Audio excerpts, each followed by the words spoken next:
My name is Dr. Watson, and I am a good friend of the famous detective Sherlock Holmes.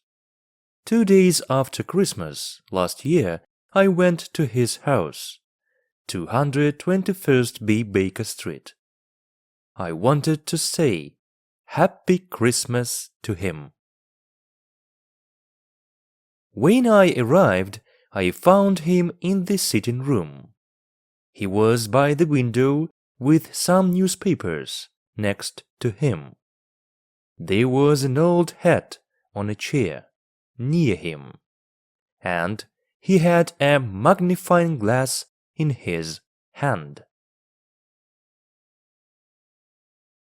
"You are working on something?" I said. "Shall I go?" "No," said Holmes. "Sit down and look at that interesting old hat over there." I sat down. It was cold out in the street, but it was nice and warm in Holmes's sitting room. "Why are you interested in that old hat? Is it something to do with the crime?" I asked. Holmes laughed. "Not a crime, no," he said. "I got it from Peterson, the doorman at the Baker Street Hotel. He found it in the street and brought it here on Christmas Day for me to look at. He also brought a dead bird with him, a good fat Christmas goose, at the same time. I gave the goose back to him this morning. He's cooking it at his house now, and he's going to eat it from dinner tonight." "First it was a hat, and now you are talking about a goose," I said. "I don't understand." "Then let's begin when it all began," said Holmes. At about 4 o'clock in the morning of Christmas Day, Peterson went home after work. When he got to Tottenham Court Road, he saw in the street in front of him a tall man with a goose over his shoulder. Peterson walked behind him for some time. There was some young man in the street in front of them. Suddenly, one of them hit the tall man's hat off his head, and it fell into the road. Then the tall man tried to hit the young man with his walking stick, but by accident he broke the window of a shop behind him. At that moment Peterson ran to the man to help him, but the tall man ran away. Perhaps he felt bad about breaking the shop window.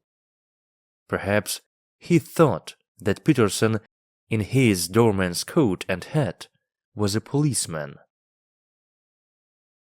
When he ran, he left his Christmas bird in the street next to his hat.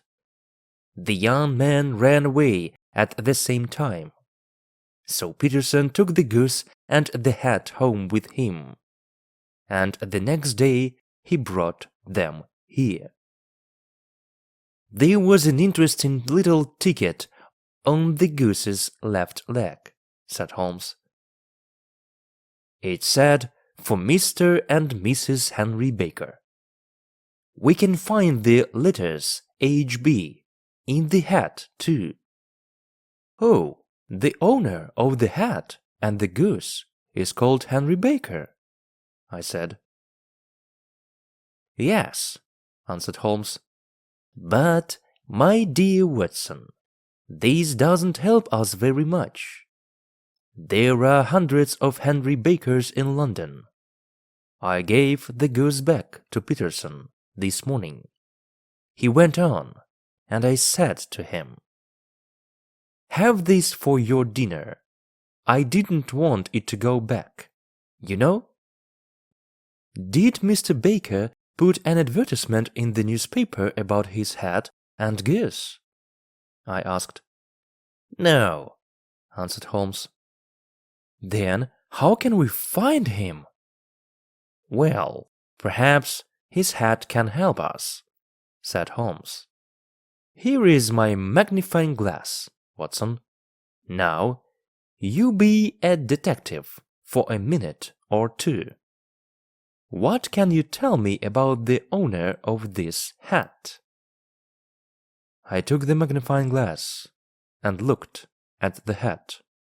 It was black, but old, and very, very dirty.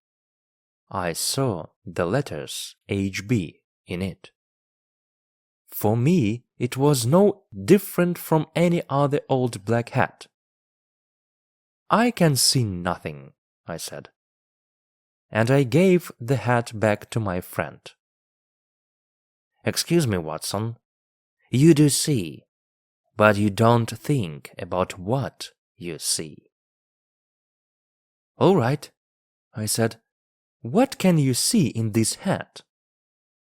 "The owner of this hat is an intelligent man," said Holmes. "He was once rich and is now poor. His wife loved him once, but she doesn't love him now. And he's 30 or 40 years old." "Well, perhaps I'm slow, Holmes, but I don't understand," I said. "Why is he an intelligent man, do you think?" Holmes put the hat on his head. It came down to his nose. "This is a big hat. A man with a big hat has a big head, and a man with a big head has a big brain. A man with a big brain thinks a lot." "But you say he was once rich and is now poor. Why?" "The hat is 3 years old. I remember these hats were in all the shops then. They were very expensive too. 3 years ago this man bought a good hat. So he was rich then. But he has no money to buy a new hat now. So these days he is poor." "All right," I said. "But you say he is in his 30s or 40s. How does the hat tell you this?" "Well, when I looked carefully at the hat with my magnifying glass, I could see some gray hairs in it. People usually get gray hair in their 30s or 40s. "I see. But what about his wife? You say she doesn't love him." "Because the hat is very dirty. When a woman loves her husband, she cleans his hat for him." "Perhaps he hasn't got a wife." "Yes, he has. Remember the ticket on the goose's leg." "Oh yes," I said. "You have an answer for anything." At that moment the door opened, and Peterson, the hotel doorman, ran into the room. He looked very excited. "The goose, Mr. Holmes, the goose!" he said. "What's the matter with the goose?" asked Holmes. "Did it come back from the dead and fly off through the kitchen window?" "No, Mr. Holmes. My wife found this in the bird." Peterson opened his hand. There was a beautiful blue diamond in it. Chapter 2. The Blue Diamond. When Sherlock Holmes saw the diamond in the doorman's hand, he sat up. "Well, well, Peterson," he said, "what a wonderful thing to find in a goose. Do you know what you have in your hand?"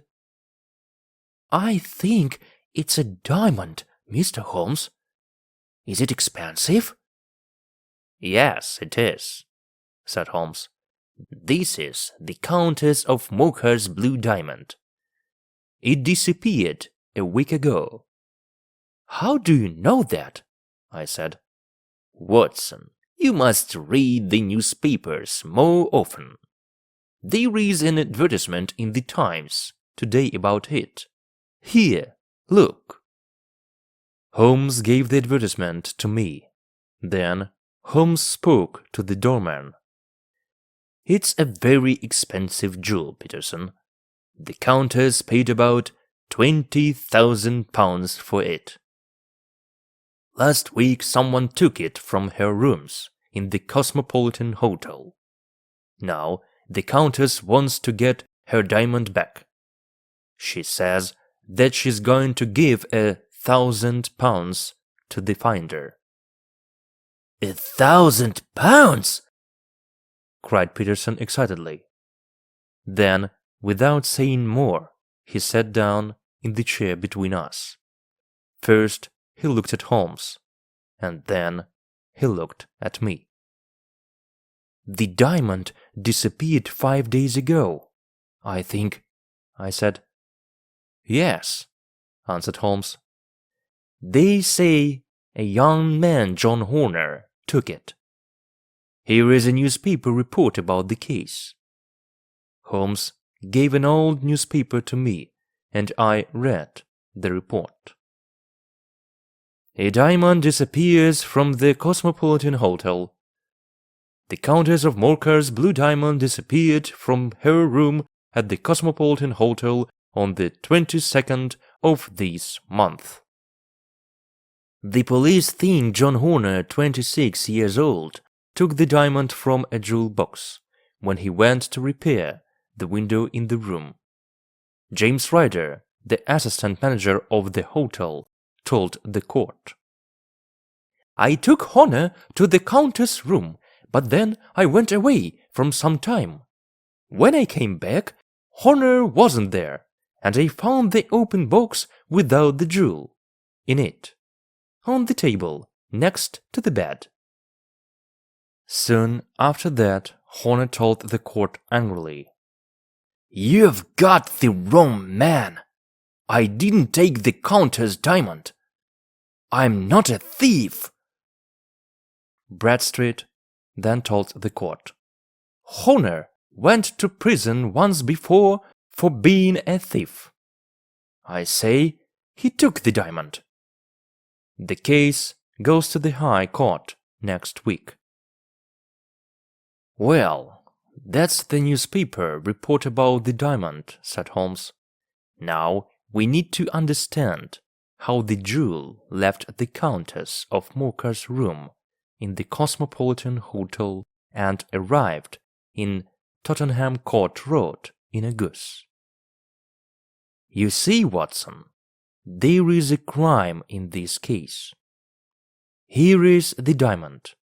The diamond came from the goose, and the goose came from the Mr. Henry Baker, the man with the old hat. I know you felt a little bored when I told you all about Mr. Baker, but now we must find him.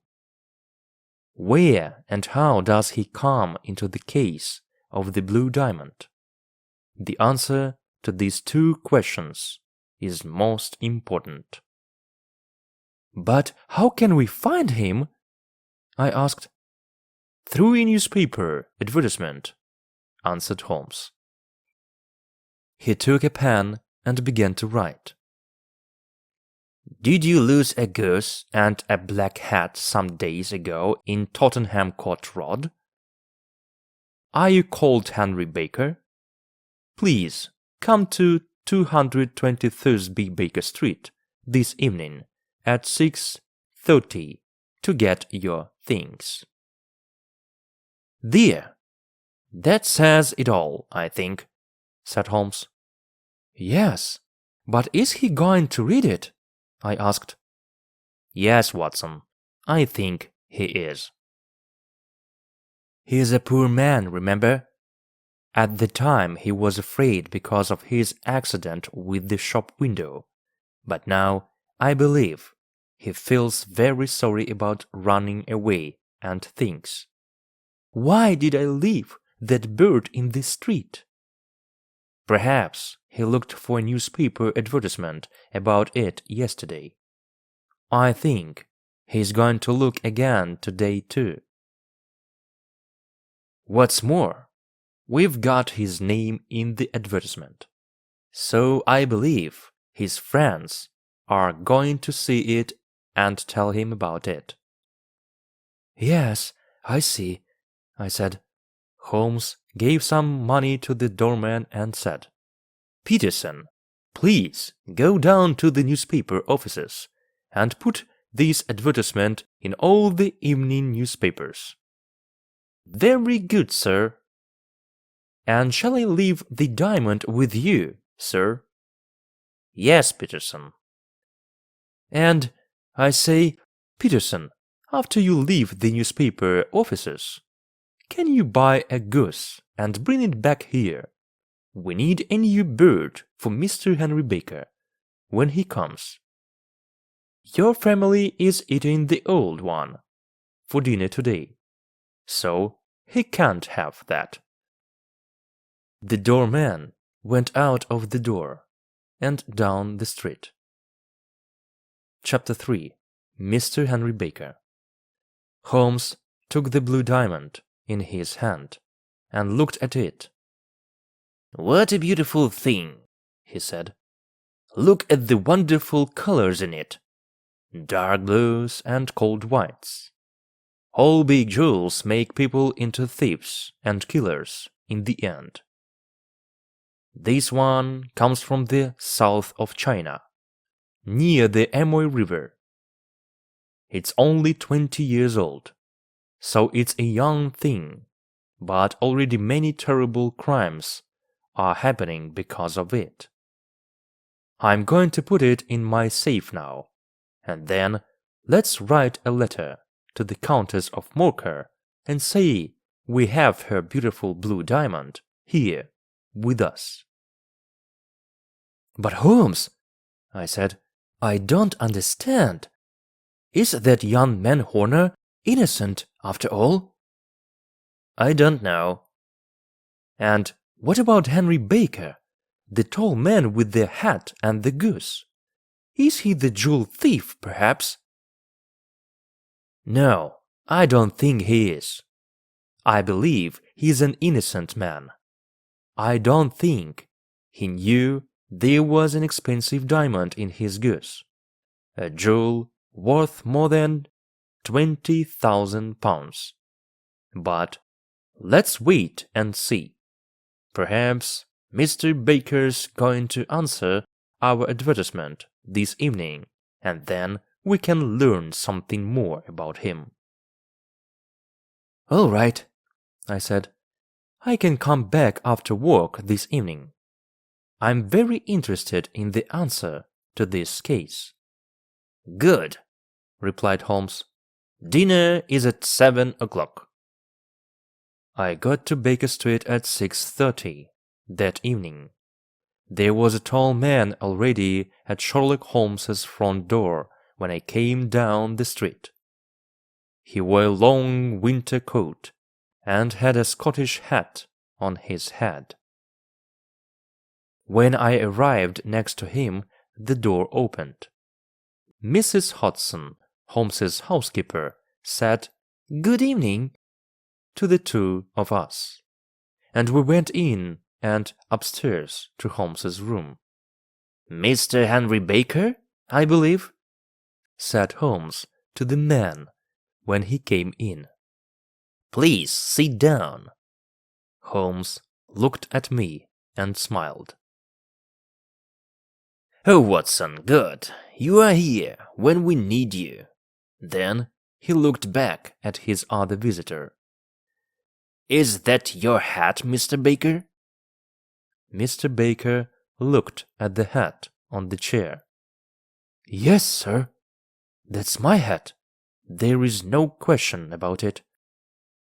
He was a big man with a big head, and intelligent face, and grey hair.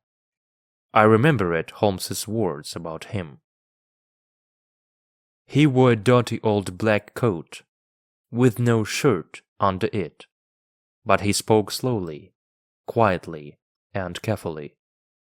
I looked at him and listened to him, and I thought, yes, this is an intelligent man.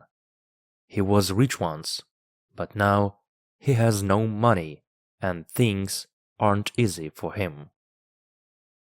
"We found your hat and your goose some days ago," said Holmes. "But we couldn't find you very easily, Mr. Baker. We didn't know your address. Why didn't you put an advertisement in the newspaper with your address in it?" We waited and waited for an advertisement from you, but saw nothing. Mr. Baker smiled. "I'm sorry. Advertisements are expensive, and I haven't got a lot of money these days.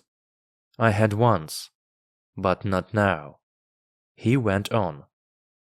"And well, I thought those young men in Tottenham Court Road had my hat and my goose, and I didn't want to put an expensive advertisement in the newspaper for nothing." "I understand," said Holmes. "Now, before we say more, I must tell you something about your goose, Mr. Baker. I'm sorry, but, well, we ate it yesterday, you know." "You ate it?" said our visitor, and he stood up excitedly. "Yes. Well, we didn't want it to go bad, you see. But we bought a nice new goose this morning for you. It's on the table there by the door. Is that all right for you?" "Oh, yes, yes," said Mr. Baker happily. He sat down again.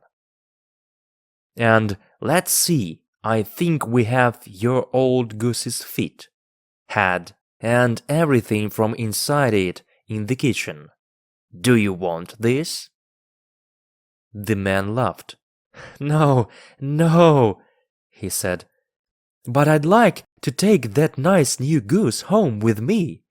Thank you very much." Sherlock Holmes looked at me with a little smile. "Very well," he said to Mr. Baker. "There is your hat, and there is your bird. Please, take them. Oh, and before you go, can you tell me something? Where did you get your goose?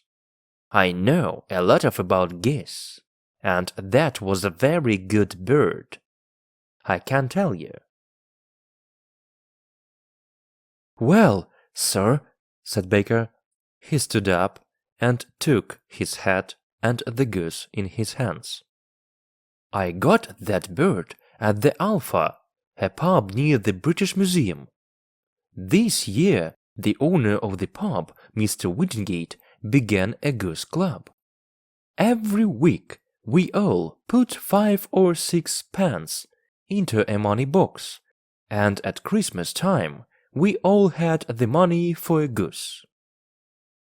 With that he said goodbye and left. "Well," said my detective friend, "that answers one question. Mr. Baker is not our diamond thief. Are you hungry, Watson?" "No, not very." "Let's eat later then. We must go to the Alpha at once. We need to speak to Mr. Wingate tonight." Chapter 4. To Mr. Breckenridge's. Holmes and I put on our coats and hats and went out into the cold winter street. The sky was dark over our heads. We walked east, and in a quarter of an hour we stood in front of the Alpha. Holmes opened the door and we went in. In the pub the owner, Mr. Wingate, gave us some beer. "Is this beer good?" Holmes asked him. "I ask because I know your geese are very good. Mr. Henry Baker told us all about your goose club." "Oh, yes, but those geese weren't our geese. They came from a man with a little shop in the Covent Garden. Breckenridge is his name." "Thank you, my good man," said Holmes. We paid for our beer and drank it. Then we walked out of the warm pub and into the cold night again. "Now for Covent Garden," said Holmes. And we walked down the street, past the British Museum. "Remember, Watson, it all began with a goose, but it finished with 7 years in prison for young Mr. Horner. Perhaps we can learn more about this interesting case in Mr. Breckenridge's shop." We walked south and soon came to Mr. Breckenridge's shop. Breckenridge and a boy were at the door. It was nearly time to close for the night. "Good evening." "It's a cold night," said Holmes. "How can I help you?" asked Breckenridge. Holmes looked at the empty shop window. "No geese, I see," he said. "There are some in that other shop, there, behind you." "Oh, but I came to you because I hear your geese are very good. Breckenridge's birds are the best," he said. "Who said that?" "The owner of the Alpha." "Oh, yes.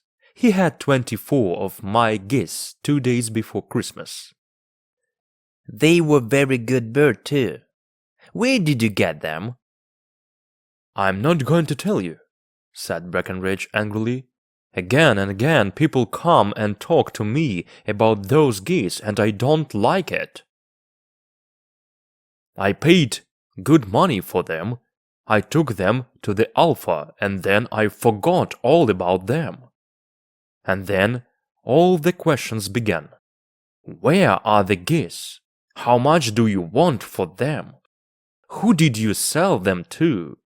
Why are people interested in them? I don't know.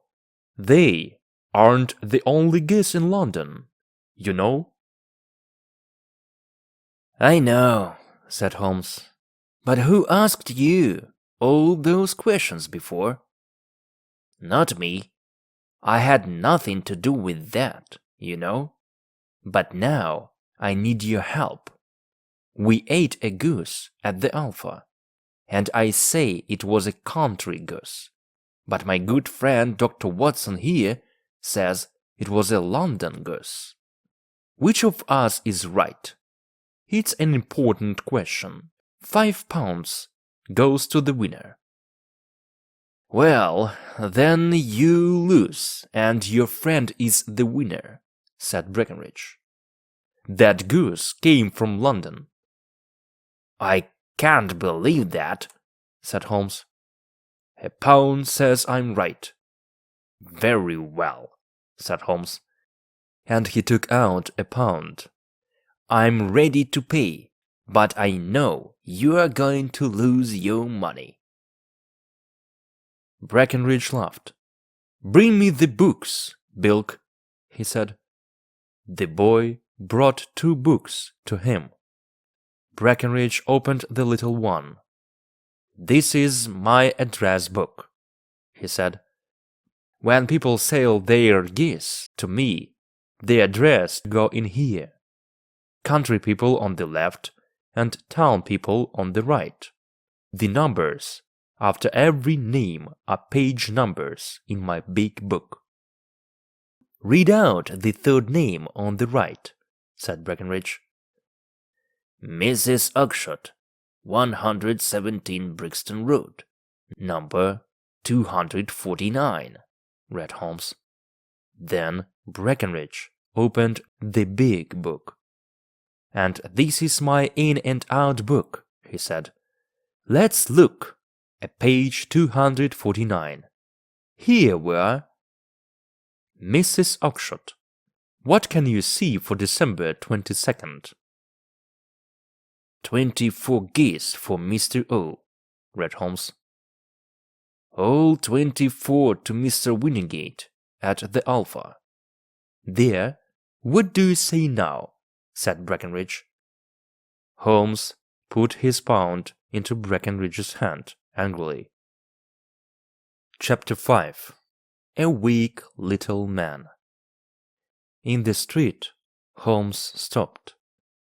Suddenly, he wasn't angry. He began to laugh. You see, Watson, he said, Breckenridge didn't want to tell me Mrs. Action's name and address at first. But later, when he saw he could easily get a pound from me, he told me everything. And he said something very interesting when he got angry. Did you hear? Other people are asking questions about those geese. Suddenly, there was a lot of noise from Mr. Breckenridge's shop behind us. We looked back at it. Breckenridge stood, tall and angry, in front of his shop door. A weak little man stood in front of him in the street.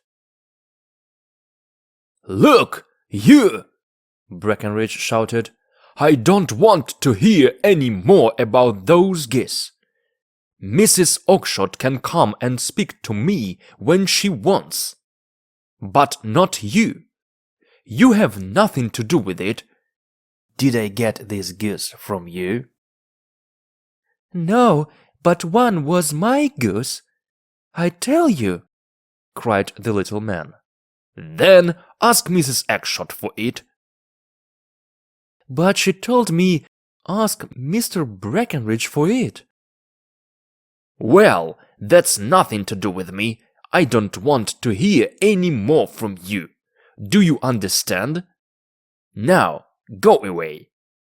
Breckenridge closed his shop door angrily, and the little man ran off down the dark street. "Perhaps we don't need to visit Mrs. Oakshott in Brixton Road after all," said Holmes to me quietly. "Let's talk to that man. Perhaps he can help us."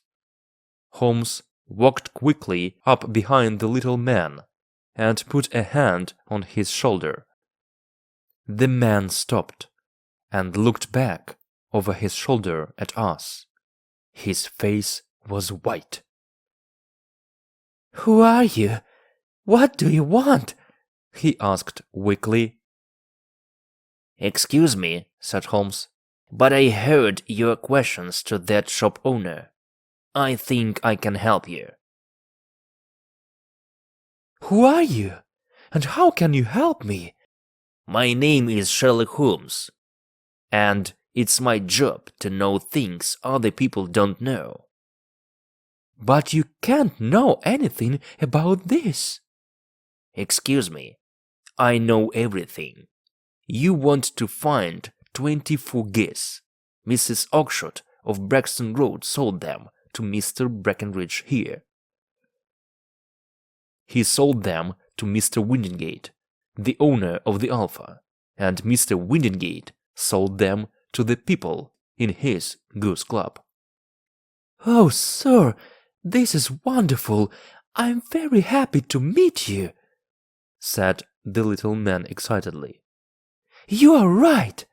I'm very interested in those geese, more than I can say.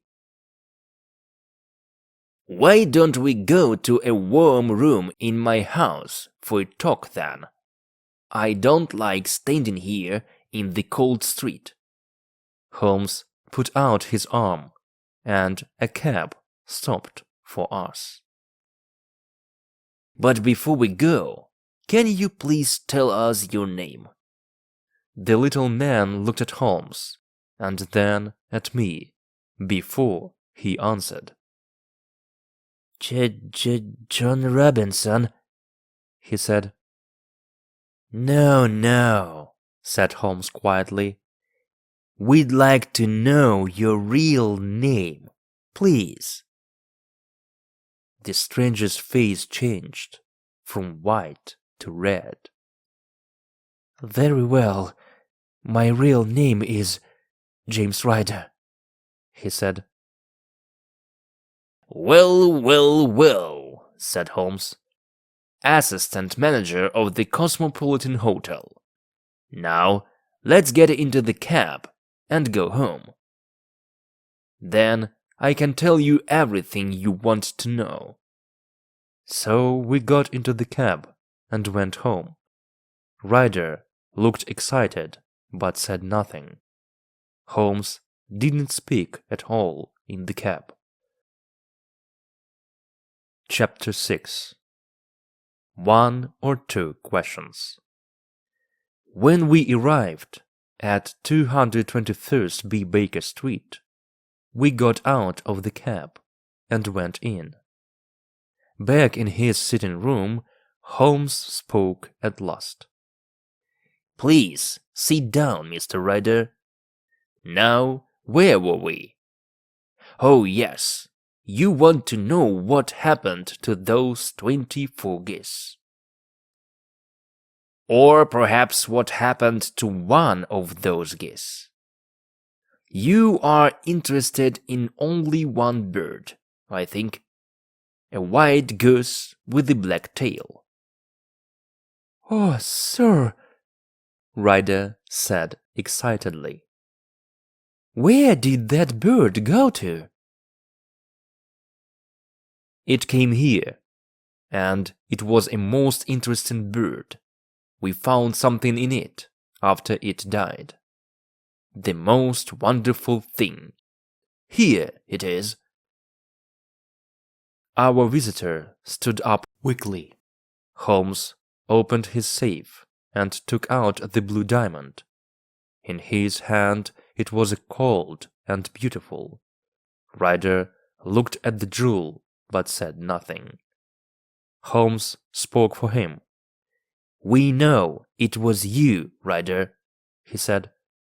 "Sit down and have a drink. You look very weak." I gave Ryder a drink. He sat down and drank it quickly, and looked at Holmes. I saw he was afraid. "You don't need to tell me much," said Holmes. "I know nearly everything about the case. But I have 1 or 2 questions to ask. How did you hear of the Countess of Mocha's blue diamond?" "Catherine Cusack, her maid, told me," said Ryder. "I see," Holmes went on. "So, you and Cusack wanted to get the diamond and sell it for lots of money. You asked John Horner to come and repair the window in the room because you knew of his time in prison. When he left, you took the diamond from the Countess' jewel box. Then you called the police. They came at once. Because of Horner's time in prison, they believed he was the thief. It was all very easy then." "Oh, please, please," cried Ryder, now on the floor at Holmes's feet. "think of my father. Think of my mother. I never did anything wrong before. I'm never going to do it again. Please don't tell the police. I don't want to go to prison." "Sit down in your chair," said Holmes coldly. "You are crying now, but did you feel sorry for young Horner? He knew nothing of this crime. But the police believed he was a diamond thief, and so he went to court, and he is now going to prison, all because of you." "I can leave the country, Mr. Holmes. Then, when I don't go to court, Horner can leave prison." "We can see about that later," said Holmes. "But now, please tell me, Mr. Ryder, How did the diamond get from the hotel into a goose? And how did the goose get into a shop? And please tell the truth. Ryder began. When the police arrested Honor, I left the hotel with the diamond in my pocket. I didn't want to stay at the Cosmopolitan, not with the police everywhere looking at everything. So I went to my sister's house in South London. She lives in Brixton Road with her husband, Mr. Oxshott. I saw lots of police officers on my way there, and when I got to Brixton Road, I was very afraid. "What's the matter?" my sister asked. I told her about the diamond thief, and about the police arresting Honor. Then I went into the back garden to smoke and think. What could I do with the diamond now? In the garden, I remembered my friend Maudsley. He began well, but he went bad, and in the end, he went to prison for his crimes. Perhaps he knows about selling diamonds, I thought. So I decided to visit him at his home in Kilburn, in North London. But how can I walk across London with the diamond? I thought. I can't have it in my pocket. Not with all these police officers in the streets. Then I looked down at the geese in the garden, and I thought of something. I knew one of those geese was for me, for my Christmas dinner.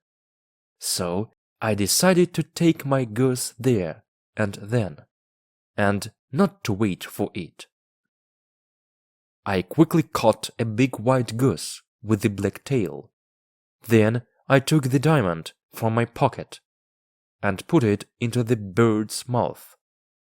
I felt the jewel go down its neck. With the diamond now inside the goose, I felt happy. I could walk to Kilburn and back easily. Then my sister came into the garden. "What are you doing with that goose?" she said. I put my bird down, and it ran off with the other geese. "That's the goose I want for Christmas," I said. "Very well. Catch it, kill it, and take it with you," she said. Well, Mr. Holmes, I caught that bird, killed it, and took it with me to Kilburn.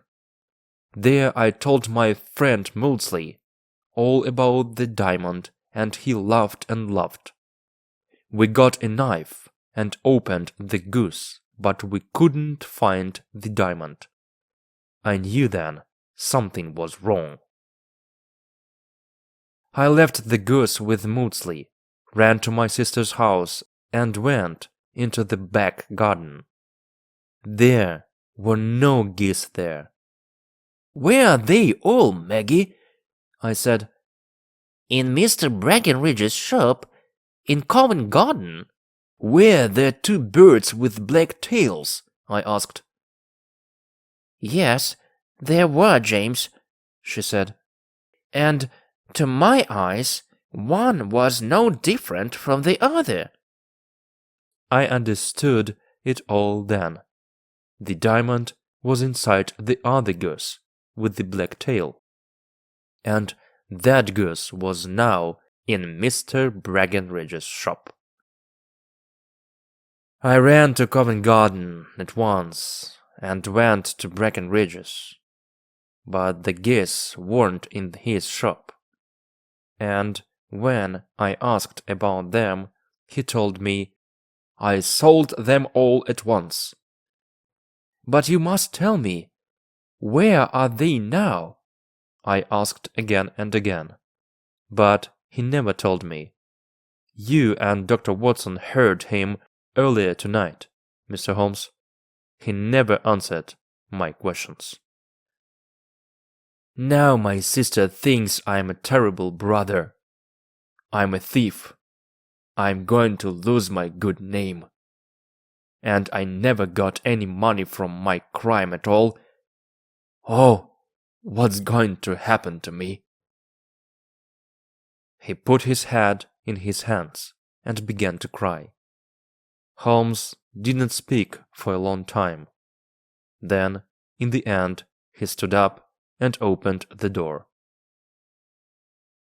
"Get out," he said. "Oh, thank you, sir," said Ryder. "Be quiet and get out," said Holmes again. And with that, Ryder ran out of the door, downstairs, out into the street, and away. "After all, Watson," said Holmes, "it's not my job to do the police's work from them, and young Horner's going to be all right. Ryder isn't going to go to court now. Without him, the police have no witness to say Horner was the thief. Perhaps I'm doing something wrong, But I don't believe it. I think I'm helping Ryder to be a better man. Send him to prison now, and you make him into a thief for life. But now he's afraid. He's not going to go wrong again.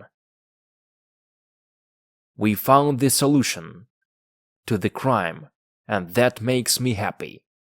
And it's Christmas, after all. And Christmas, it's a time to be nice to other people, I believe.